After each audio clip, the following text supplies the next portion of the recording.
I was a child of privilege, a lone star in my parents' galaxy. They poured their resources into crafting an extravagant life for me, a world brimming with toys, games, and experiences that most kids could only dream of. My playroom was nothing short of a wonderland. A massive television screen adorned the wall, pinball machines blinked with colorful lights, and every conceivable toy filled the shelves, all vying for my attention.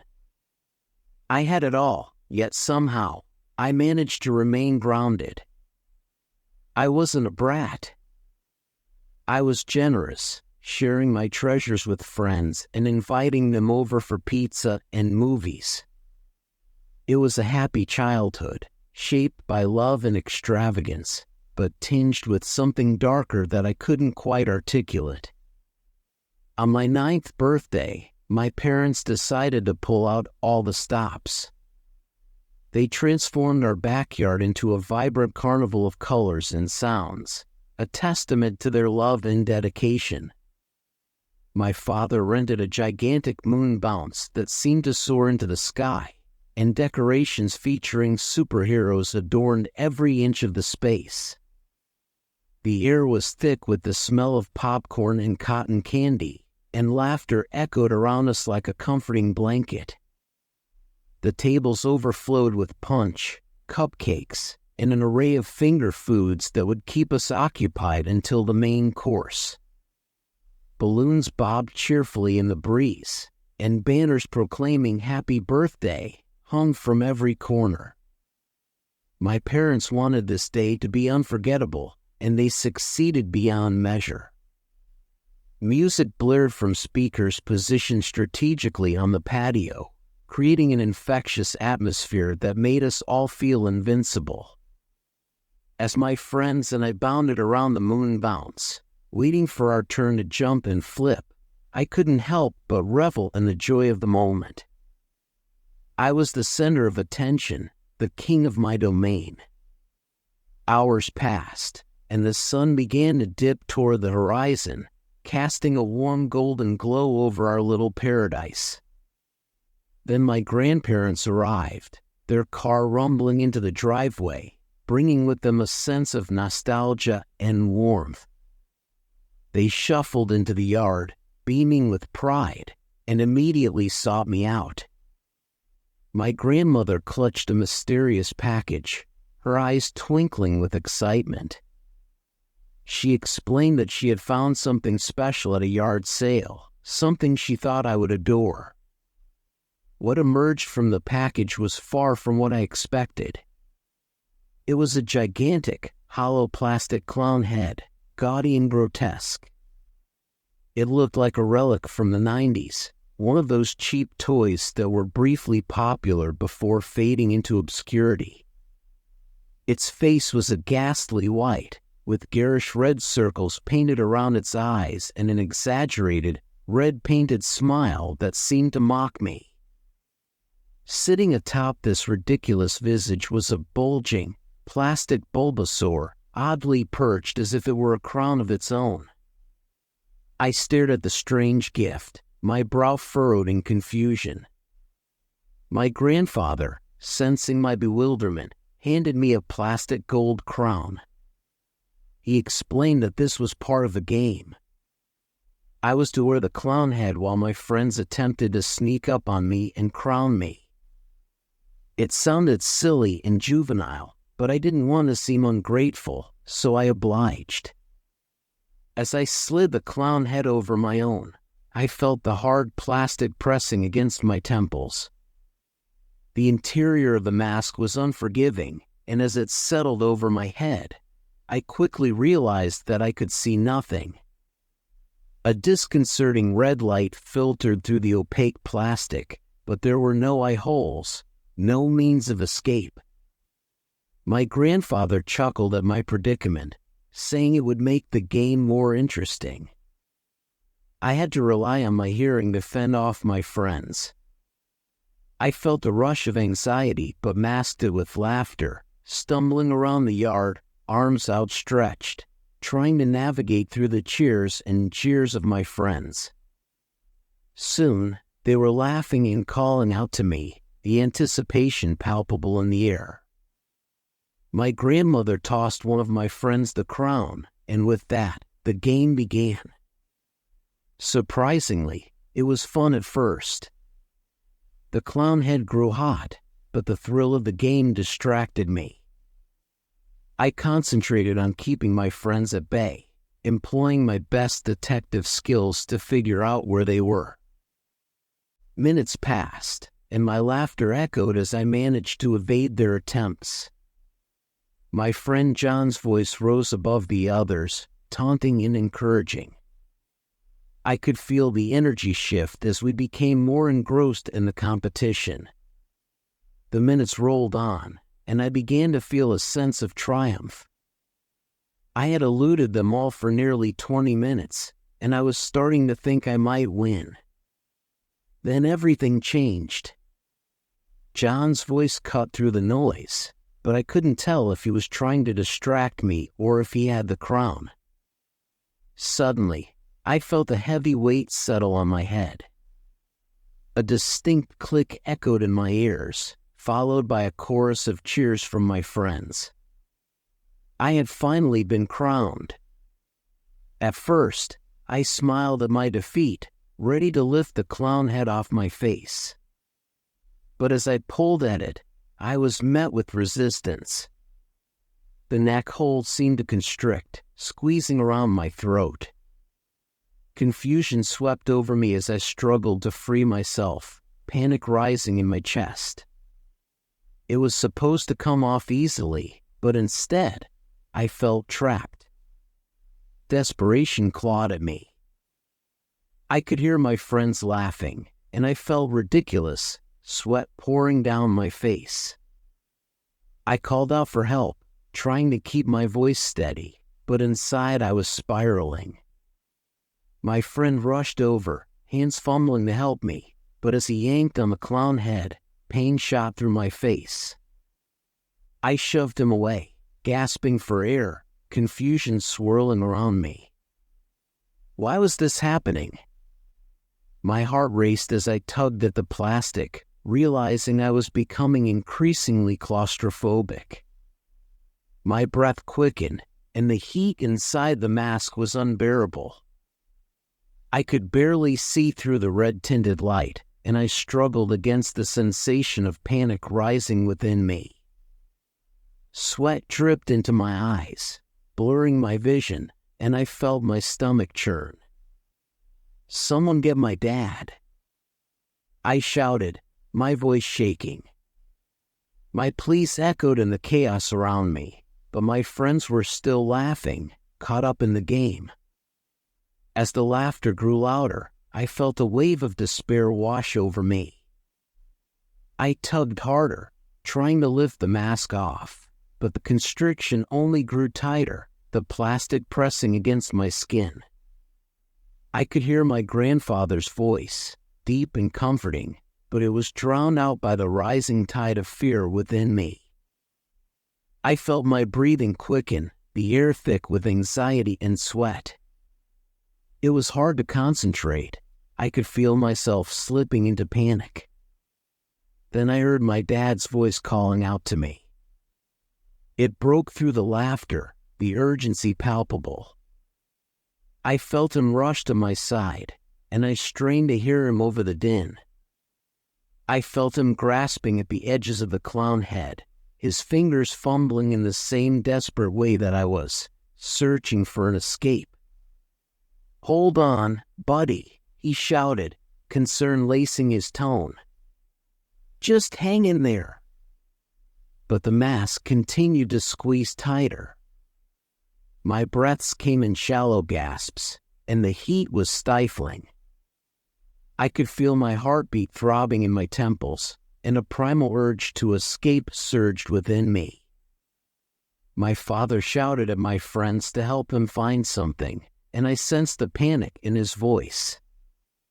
I knelt, desperate for relief, and I felt my father's hands trace the contours of the plastic prison. "Stay calm," he yelled, but it was hard to listen through the pounding fear in my ears. Then it happened. I felt an involuntary surge in my stomach. I was going to vomit. The world tilted as the contents of my stomach churned violently. I gagged and retched, spewing soda and pretzels into the mask, filling it with a rancid pool of my own making. The taste of bile flooded my mouth, the smell overwhelming me. "Get him on his back," my father yelled. I felt my friends lay me down, the vomit sloshing around my face, but the clown head constricted further, sealing off my ability to breathe. It was a nightmare, drowning in my own filth. I could feel the panic rising to unbearable levels as I gasped for air. My heart raced, and in that moment, I realized I was losing control. The stench was suffocating, and I felt lightheaded. My vision blurred, and I could hear my father's frantic voice growing more and more urgent. "Help me," he shouted, his voice trembling with desperation. Suddenly, I heard a commotion as my friends scrambled to retrieve something from the shed. The sounds of shuffling feet and muffled voices barely reached my ears over the chaotic pounding of my heart. Then the pressure increased even further, the mask like a vice around my head, constricting my throat. I could barely manage to breathe. My dad's voice called out to me again, and I felt him kneel beside me. "Stay still," he instructed as I squirmed against the grip of the clown head. I could sense his panic as he felt around the edges of the mask. The world around me faded into a blur of colors, and I focused on my breathing, trying to steady myself against the onslaught of terror. My father's fingers slipped along the edge of the clown head, and I felt his breath hitch. He had a plan. I just needed to survive until he executed it. Then, at last, I felt the cold metal against my skin, an object sliding under the clown head. My father had returned with a crowbar. I wanted to scream, but the mask smothered my cries. I felt the pressure mounting as he forced the crowbar against the edge of the plastic, trying to pry it off. "Hold him still," he shouted, and I felt my friend's hands grasping my shoulders, pinning me down as I fought against the encroaching darkness. My heart pounded in my chest, and all I could think was that I needed to get out. "Just a little more," my dad whispered, and I could hear the tremor in his voice. With a sickening lurch, he applied pressure to the edge of the clown head. I felt it begin to yield, but just as quickly, it constricted tighter. I screamed, the sound muffled and distorted.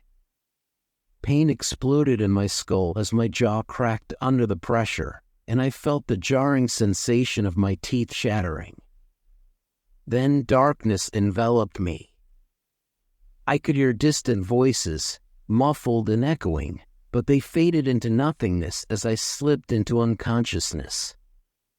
When I came to, I was in a hospital room, the stark white walls glaring down at me. My face was wrapped in bandages, and in 4 drip pumped soothing fluids into my veins. Confusion swirled in my mind as I tried to piece together what had happened. My parents hovered at my bedside, their faces etched with worry.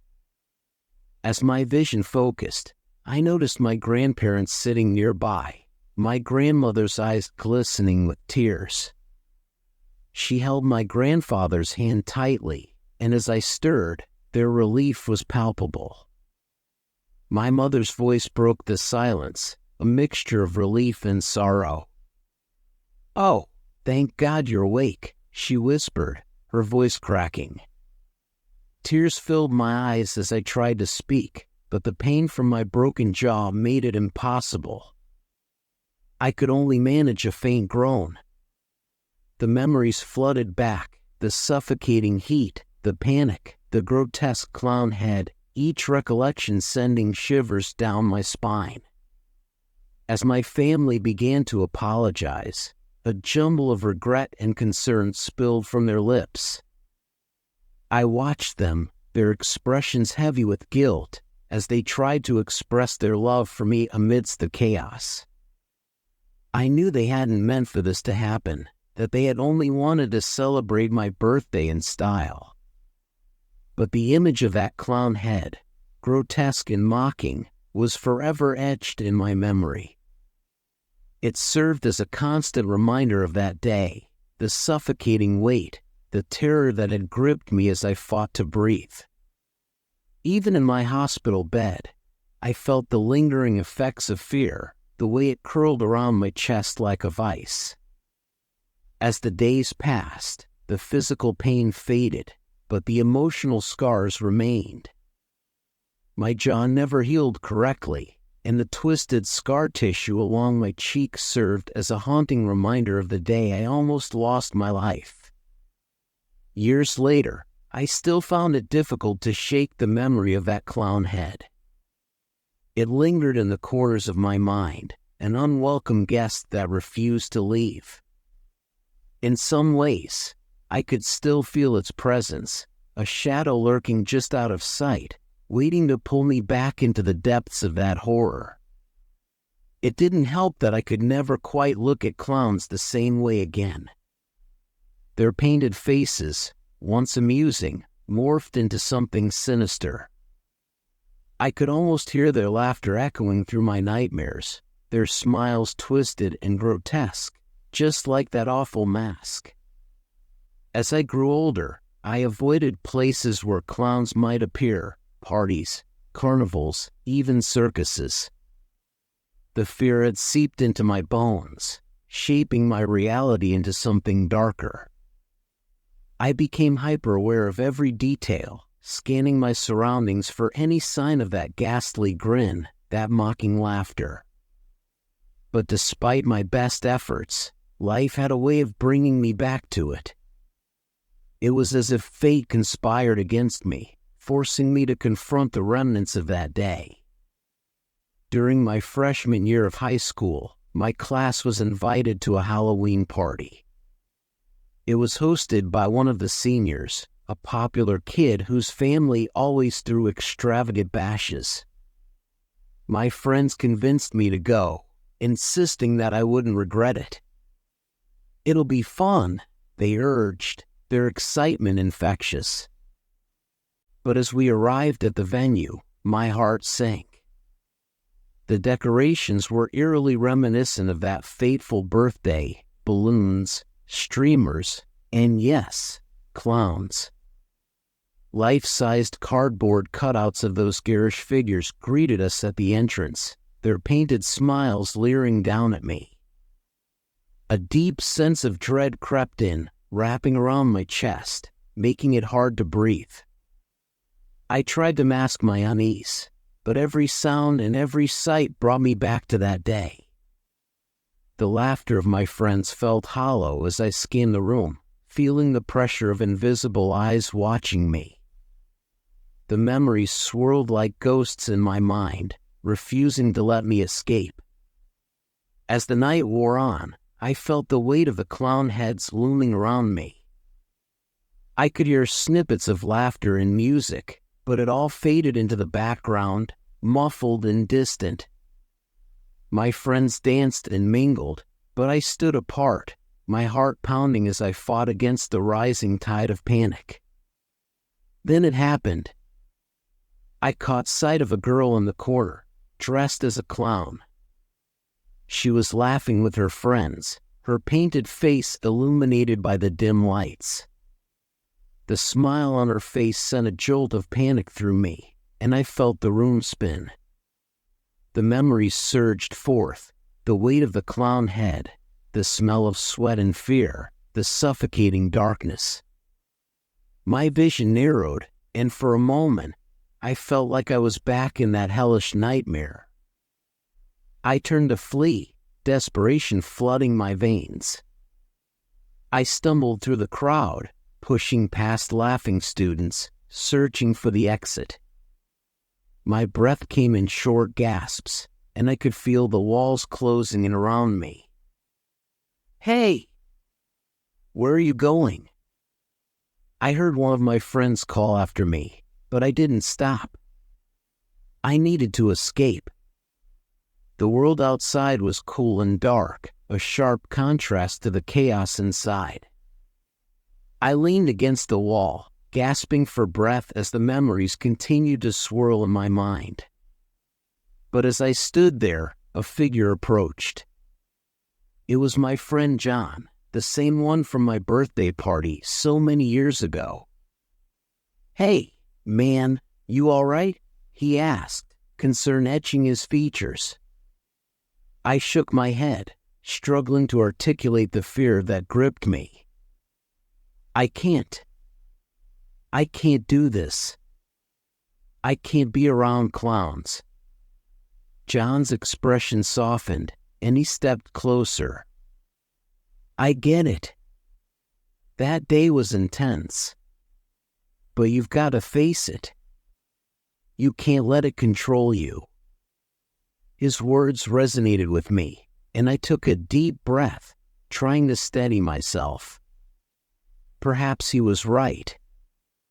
I couldn't allow the memory of that clown head to dictate my life. "Let's go back in," he suggested, his voice steady. "We'll stick together. I promise you're safe with me."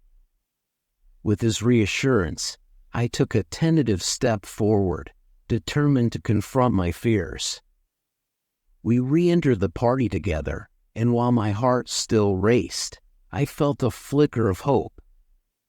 As we moved deeper into the crowd, I focused on the laughter and joy around me, forcing myself to embrace the moment. The clowns were just decorations, mere echoes of a past that no longer defined me. Hours passed, and gradually the panic receded. I danced, laughed, and engaged with friends, slowly loosening the grip of fear. The ghost of that clown head still lingered, but I could feel its hold weakening. As the party wound down, I stepped outside with John, breathing in the cool night air. "You did it," he said, a grin spreading across his face. "You faced your fear." I couldn't help but smile back. It wasn't over, but I had taken a step forward. The scars of my past would always be a part of me, but I refused to let them define my future. In the years that followed, I continued to confront my fear, gradually learning to navigate a world that included clowns and other reminders of that day. It wasn't always easy, but with each passing moment, I felt the weight of the past lift just a little. As I moved through life, I carried that experience with me, not as a burden, but as a testament to my resilience. The twisted scar along my cheek served as a reminder of that day, but it also symbolized my strength.